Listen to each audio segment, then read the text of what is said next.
Alright guys, स्वागत है आपका इस वीडियो में। तो फाइनली यहाँ पे सोलो लेवलिंग के सीजन 2 का 8th एपिसोड आ चुका है और इस एपिसोड के अंदर काफी खतरनाक फाइटिंग सीन्स होने वाले हैं। तो अगर आप सारे के सारे फाइटिंग सीन्स देखना चाहते हो तो टेलीग्राम चैनल के लिंक डिस्क्रिप्शन में डाल दिया, वहाँ पे मैंने पूरा एपिसोड शेयर कर दिया, अपलोड कर दिया, ठीक है ना। कोई लिंक वगैरह नहीं, डायरेक्ट एपिसोड, तो जाके वहाँ पे एपिसोड एंजॉय कर सकते हो। अभी के लिए वीडियो शुरू कर लेते हैं, बाकी बातें वीडियो के एंड में कर लेंगे। एपिसोड की शुरुआत में यहाँ पे हमें फिर से डीमन कासल का सीन दिखाया जाता है और अब आपको याद होगा यार, यहाँ पे जिन्वो ने कुछ डीमन नाइट्स का सामना किया था और उनमें से कुछ को उसने मार दिया होता है। यहाँ पे जो डीमन का मतलब ये नाइट लीडर होता है उससे वो लड़ रहा होता है और जैसे वो यहाँ पे उसको मारने वाला होता है तभी यहाँ पे एक बंदी की आवाज आती है और वो कहते हैं कि रुको रुको रुको, मैं हार मानती हूँ, प्लीज मेरी जान बख्श दो। तो यहाँ पे जिन्वो सोचते हैं कि क्या ये बोल कैसे सकता है, मतलब यार आपको पता होगा ज्यादातर डीमंस बोल नहीं पाते, तो वो उसका मास्क उतारता है तो वो देखते हैं यहाँ पे एक लड़की होती है, मतलब लड़की तो नहीं बोलूंगा, डीमन ही है, एल्फ टाइप। वो यहाँ पे माफी मांग लेती है जिन्वो से। जिन्वो कहता है पहले तो तुमने हमारे ऊपर हमला किया और अब तुम भीख मांग रही हो तुम्हें माफ करने के लिए, और वैसे भी मैंने तुम्हारे दोस्तों को तो मार दिया है। तो ये बंदी कहती है कि देखो ऐसी बात है कि मैं तो इनकी लीडर हूँ, तो ऑब्वियस सी बात है ये लोग भी यही चाहते थे कि मैं बच जाऊं, है ना। तो जिन्वो ऐसे जाने लगता है तो ये बंदी बोलती है कि इसको एक चांस मिल गया अटैक करने का। वो यहाँ पे जिन्वो को पीछे से अटैक करती है, लेकिन इधर टस्क अपने हिम ऑफ प्रोटेक्शन का इस्तेमाल करके एक शील्ड बना देता है,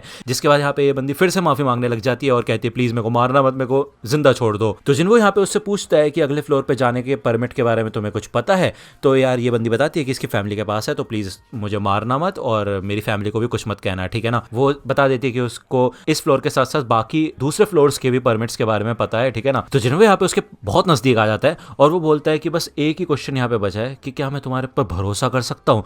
तो ये बंदी कहती है हाँ हाँ यार ठीक है कर सकते हो। तो यार वो काफी ज्यादा डर जाती है और जिन्वो कहते हैं ठीक है फिर अगर तुम मेरे को परमिट दे दोगे तो मैं तुम्हें कुछ भी नहीं कहूंगा, ओके।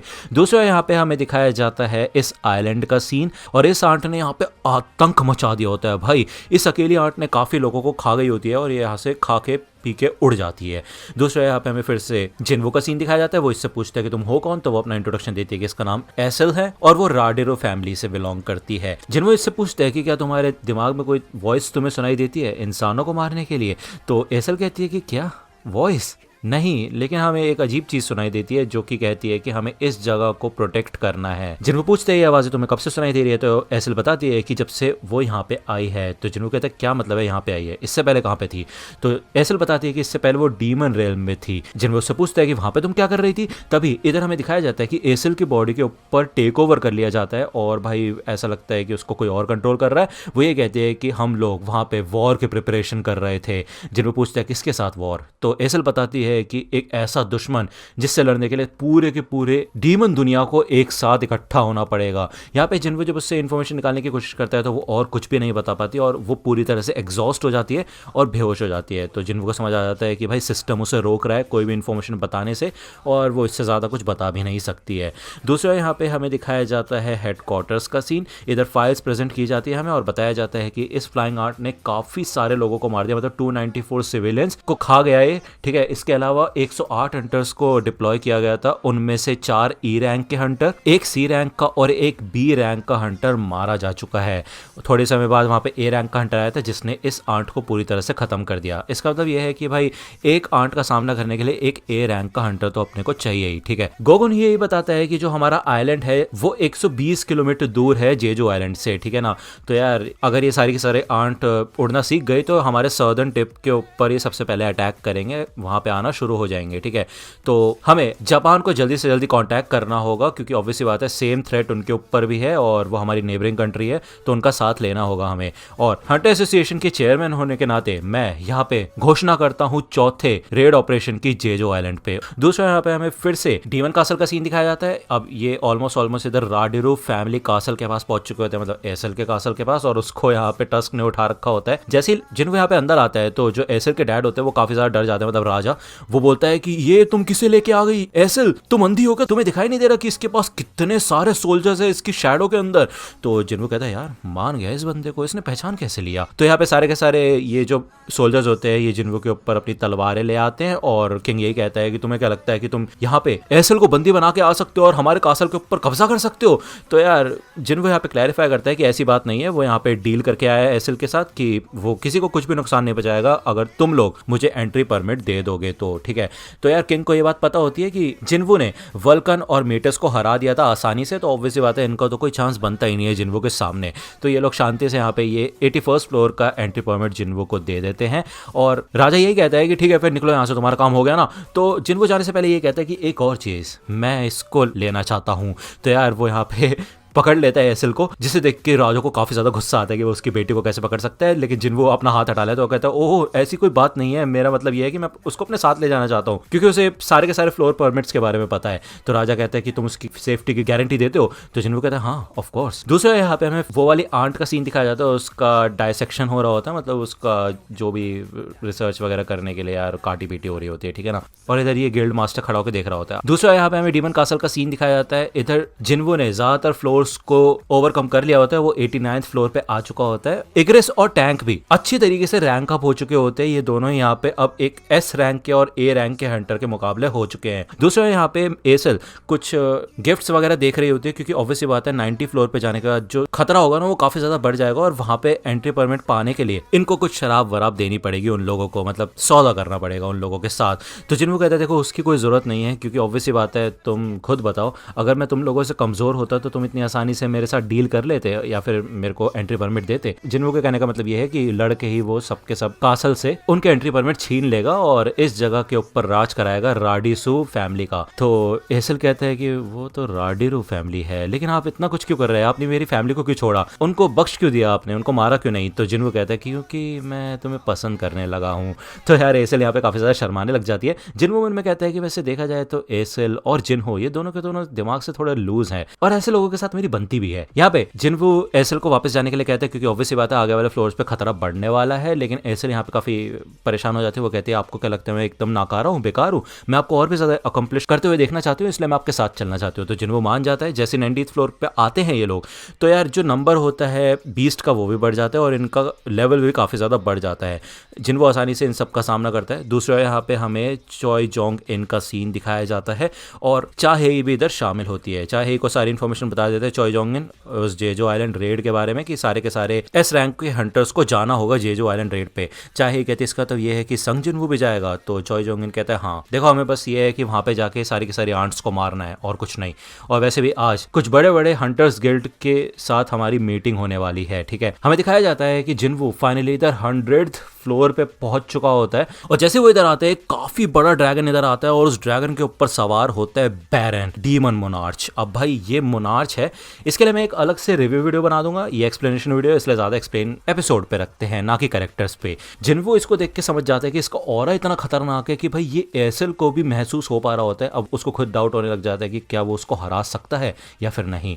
और सबसे खतरनाक बात है ये उड़ने वाला, जिसका नाम होता है केसेलिन, जो कि एक विवरन होता है। इसे देख के यहाँ पे जिन्वू को समझ आ जाता है कि इसका तो ये है कि बैरन सिर्फ डीमंस को ही नहीं बल्कि ऐसे ड्रैगन्स को भी कंट्रोल कर सकता है। अब यहाँ पे हमें दिखाया जाता है कि यार बैरन इधर काफी सारे पोर्टल्स खोल देते हैं जिसमें से काफी सारे डीमन बाहर निकल के आते हैं और ये सारे के सारे चारों तरफ से घेर लेते हैं जिन्वू और एसल को, ठीक है। ये सबके सब यहाँ पे आगे बढ़ना शुरू हो जाते हैं। एसल तो काफी ज्यादा डरने लग जाती है और भाई ये एकदम से चार्ज करते हैं, आगे भागते हैं। तभी यहाँ पे अपने मोनार्च डोमेन का इस्तेमाल करता है जिन्वू और सारे के सारे सोल्जर्स को बाहर निकाल देता है। अब यहाँ पे काफी खतरनाक लड़ाई होना शुरू हो जाती है। इधर टस्क अपने ऑर्ब का इस्तेमाल करके भाई आग मचा देता है। भाई खतरनाक सीन्स, ये सारे के सारे फाइट सीन्स देखना मत भूलना, टेलीग्राम चैनल पे एपिसोड अपलोड कर रखा है। इस बार लिंक नहीं है, इस बार पूरा एपिसोड है। तो यार एसल तो ये फाइट देख के काफी ज्यादा शॉक हो जाती है। वो कहती है मुझे नहीं पता था ये ऐसे भी लड़ सकता है। लेकिन दिक्कत वाली बात यह है कि एसल एक डीमन है और बैरन यहाँ का किंग है। तो ऑब्वियस सी बात है यहाँ पे एसल को किसका साथ देना चाहिए, यहाँ के किंग का या फिर जिन्वू का जो कि बाहर से आया है। रूल्स के हिसाब से तो जिन्वू को मार देना चाहिए। इधर हमें दिखाया जाता है कि यार बैरन के पास काफी खतरनाक एबिलिटी होती है मुंह से बिजली छोड़ने की।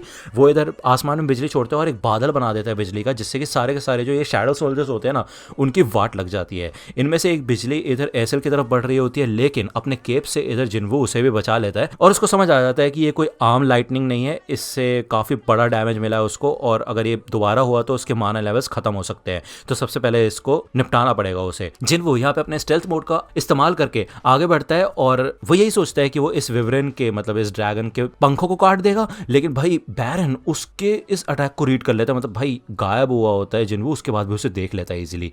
यहाँ पे काफी खतरनाक अटैक करना शुरू करता है बैरन इधर जिन्वू के ऊपर, और ये होमिंग टाइप का अटैक होता है जो कि जिन्वू के पीछे ही पड़ जाता है। तो यहाँ पे इग्रेस और टस्क को बुलाता है। टस्क इधर अपने इस ऑर्ब का इस्तेमाल करके काफी खतरनाक टक्कर देता है बैरन को, और दूसरी ओर इधर इग्रेस अपनी तलवार फेंक के मारते हैं जिससे कि ये ड्रैगन की जो गर्दन होती है वो कट जाती है और ये नीचे गिर जाता है। अब यार बैरन फाइनली जमीन पे आ चुका होता है। जिन्वू ये कहता है कि चलो अच्छी बात है तुम जमीन पे आ गए, क्योंकि ऊपर देखते देखते मैं सच में काफी ज्यादा थक गया था। दूसरी ओर यहाँ पे हमें हंटर एसोसिएशन का सीन दिखाया जाता है। अब यार ये लोग आए होते हैं यहाँ पे ड्रॉन स्वॉर्ड गिल्ड से, ठीक है। ये बंदी यहाँ पे होती है, इसका नाम होता है हानेकावा, और वो इंट्रोडक्शन देती है गोटो रियोजी का, जो कि इनका गिल्ड मास्टर होता है। गोगुन ही बताता है कि यार जापान का सबसे बड़ा गिल्ड है इन लोगों का, और इसका जो ऑरा है वो सच में काफी खतरनाक है। बनता ही है ये गिल्ड मास्टर है, तो लग भी रहा है। इनके गिल्ड में 11 एस रैंक के हंटर्स हैं और एशिया का दूसरा सबसे बड़ा गिल्ड है इनका। तो यार ये लोग यहाँ पे डिस्कशन शुरू करते हैं आंट्स के बारे में, ठीक है। अब हानेकावा बताती है कि इनके पास आंट्स के बारे में कुछ इंफॉर्मेशन है इंपॉर्टेंट, ठीक है। 2 पॉइंट्स है जो हमें ख्याल रखने हैं। सबसे पहला चीज़ है इनकी लाइफ स्पैन। जब ये लोग पैदा होते हैं तो उसके बाद ये काफ़ी तेज़ी से ग्रो करते हैं, लेकिन 1 साल की उम्र होती है इनकी, उसके बाद ये मर जाते हैं। दूसरे शब्दों में कहा जाए तो अगर हम क्वीन को मार देते हैं तो ये 1 साल में खुद ही खत्म हो जाएंगे। दूसरी बात यह है कि हमने पिछली 3 रेड से ये चीज़ नोटिस की है कि जब भी जेजो आइलैंड के ऊपर अटैक होता है तो ये सारे के सारे आंट्स स्ट्रॉन्गेस्ट हंटर्स की तरफ चले जाते हैं और उनसे लड़ना शुरू कर देते हैं। तो यार हमारा जो मिशन होगा इसी के ऊपर बेस्ड होगा, हम इस चीज़ का फायदा उठाएंगे। गोगुनी यहाँ पे यही सोचता है कि वैसे देखा जाए ये इन्फॉर्मेशन हमारे पास भी थी, लेकिन इससे तगड़ा ब्रेकआउट मैं नहीं देख सकता था। मतलब काफी डिटेल में ये प्लान बनाया इन्होंने। रियोजी कहता है कि उसके जो गिल्ड में 11 एस रैंक के हंटर्स है उसमें से 10 इन लोगों के साथ जाने के लिए तैयार हैं। ये लोग यहाँ पे सारे के सारे आंट्स का ध्यान बटाएंगे और तुम लोगों को अपनी टीम भेज के क्वीन को खत्म करना होगा, ठीक है। तो दोनों मिलके ये करेंगे काम। जिनचुल ये कहता है कि तुम्हें पता भी है ना तुम क्या कह रहे हो, मतलब भले ही तुम 10 एस रैंक के हंटर हो लेकिन तुम्हारा सामना हजारों आंट से होगा, ठीक है ना। तो गोटो कहता है कि देखो कोई बात नहीं, हमें डिस्ट्रैक्शन तो करनी है लेकिन हमें मिलके काम करना होगा। तो गोगुन ही कहता है ठीक है, फिर इसके बारे में हम एक स्ट्रैटेजी बना सकते हैं। दूसरा यहाँ पे हमें डीमन कासल का सीन दिखाया जाता है। ये सब के सब यहाँ पे अपनी जी जान से लड़ रहे होते हैं और जिनको सामना कर रहा होता है बैरन का। अब बैरन भाई कोई मजाक नहीं है, वो यहाँ पे भाई अपनी बिजली से ना इन सारे के सारे शैडो सोल्जर्स की वाट लगा रहा होता है। और ऑब्वियसली बात है जिन्वू की यहाँ पे काफी ज्यादा वाट लग रही होती है, उसे मौका भी नहीं मिल रहा होता अपने माना को इंक्रीज करने का। काफी खतरनाक अटैक करते हैं यहाँ पे वो जिन्वू के ऊपर, और भाई उसको सर पकड़ के ऊपर उठा लेता है। इधर वो उसके ऊपर अटैक करने वाला होता है, लेकिन तभी यहाँ पे इग्रेस टस्क वगैरह आ जाते हैं, सब पकड़ लेते हैं इधर बैरन को, और वो यहाँ पे इतना खतरनाक अटैक करता है ना जिससे कि यहाँ पे एक बार में जिन्वू के सारे माना खत्म हो जाते हैं। अब फाइनली यहाँ पे होने वाला है जिन्वू वर्सेस बैरन 1-on-1। ओके, इधर बैरन भी 2 डैगर्स लेके आ जाता है और ये दोनों यहाँ पर लड़ना शुरू करते हैं। काफी खतरनाक लड़ाई होती है ये। इधर जिन्वू के दोनों डैगर उड़ जाते हैं, वो यहाँ पे अपने दोनों हाथों से उसका अटैक रोकने की कोशिश करते हैं, और फाइनली इधर बैरन फिर से अपनी बिजली का इस्तेमाल करता है जिन्वू के ऊपर अटैक करने के लिए। तभी यहाँ पे एसेल अपनी स्पेयर फेंक के मारती है और इससे यहाँ पे बैरन का ध्यान बढ़ जाता है और जिन्वू अपने रूलर्स हैंड का इस्तेमाल कर पाता है फाइनली, और भाई अपनी पूरी ताकत से यहाँ पे वो बैरन के दोनों हाथ उखाड़ देता है और एक काफी खतरनाक मुक्का मारता है उसके मुंह पे, जिससे कि भाई उसका मुंह तो उड़ जाता है, उसके मुंह से एक काफी खतरनाक रे भी निकलती है, मतलब सारी की सारी एनर्जी, जैसे कि ऊपर काफी तगड़ा एक्सप्लोजन होता है इधर। फाइनली यहाँ पे जिन्वू ने हरा दिया होता है बैरन को और उसे नोटिफिकेशन भी आ जाता है कि उस सोल एक्सट्रैक्शन कर सकता है वो उसकी, ठीक है ना। इधर जिन्वू इतना ज्यादा थक चुका होता है पहली बार कि वो भाई नीचे गिर जाता है, क्योंकि भाई उसने इतने सारे फ्लोर्स पे भी लड़ाई की है, ऑब्वियसली बात है, ठीक है ना। इधर वो एसेल से ये कहता है कि तुम अब घर जाओ और अपने डैड को बता देना कि अब से राडिसो फैमिली का राज है इस पूरी जगह पे। तो एसेल कहती है कि सर जिन्वू, यहाँ पे वो इमोशनल हो जाती है काफी ज्यादा और वो ये कहती है कि वो राडिरो है, राडिसो नहीं। तो यार मैंने इस वीक मानवा वाली वीडियो नहीं बनाई, क्यों? क्योंकि ज़्यादातर लोग कह रहे थे यार एनिमे पे फोकस करो, मानवा मत बनाओ, स्पॉइलर मत दो। लेकिन मेरे को एक चीज़ फील हुई इस एपिसोड के बाद कि यार सही बताऊँ ना, भले ही मानवा से स्पॉइलर थोड़े बहुत मिलते हैं, एनिमेशन नहीं देखने को मिलती, लेकिन भाई एनिमे के जो एपिसोड्स हैं ना वो काफ़ी चीज़ें मिस कर रहे हैं, मानवा से बहुत चीज़ें काट रहे हैं और काफ़ी फास्ट चल रही है एनिमे, सच बताऊं तो। ठीक है, मतलब बढ़िया है, ऐसे ही होना चाहिए, बट स्टिल अगर आप लोग डिटेल्स जानना चाहते हो ना एपिसोड्स की, तो आप मेरे सेकंड चैनल पर जा सकते हो, ठीक है, एनएक्सप्लेन पे, और वहाँ पर मैं मानवा वीडियोज़ भी कवर करूँगा। अब मैं इस एपिसोड के बाद का जो भी सीन रहेगा वो मानवा में वहाँ पे दिखाना शुरू करूँगा, तो वहाँ पे जाके उस चैनल को सब्सक्राइब कर लो। अगर आपको वीडियो पसंद आए तो लाइक करना, सब्सक्राइब कर लो अगर चैनल पे नए हो तो। मिलता हूँ आपसे अगली वीडियो में, तब तक के लिए गुड बाय।